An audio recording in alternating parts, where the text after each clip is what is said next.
గట్టిగా మరో breaking news చూస్తున్నాం. చిన్నారి జ్ఞానేశ్వరి మిస్సింగ్ కేసులో మరో ట్విస్ట్ నెలకొంది. చిన్నారి అదృశ్యమైన రోజు సీసీ కెమెరాలలో నమోదైన కారుపై కుటుంబ సభ్యులు అనుమానం వ్యక్తం చేస్తున్నారు. నర్సీపట్నంలో అదే కారు తమను ఢీకొట్టి ఆగకుండా వెళ్లిపోయిందని కుటుంబ సభ్యులు ఆరోపిస్తున్నారు.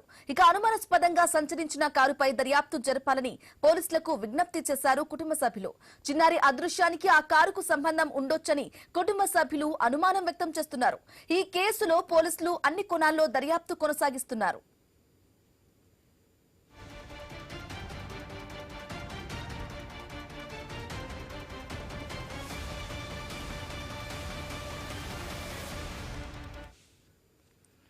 చిన్నారి జ్ఞానేశ్వరి మిస్సింగ్ కేసులో మరో ట్విస్ట్ అయితే చోటు చేసుకుంది. చిన్నారి అదృశ్యమైన రోజు సీసీ కెమెరాలలో నమోదైన కారుపై కుటుంబ సభ్యులైతే అనుమానం వ్యక్తం చేస్తున్నారు.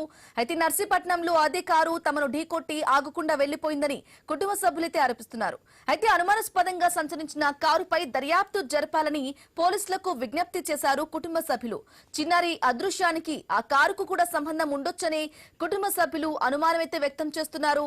ఈ కేసులో పోలీసులు అన్ని కోణాల్లో దర్యాప్తును కొనసాగిస్తున్నారు.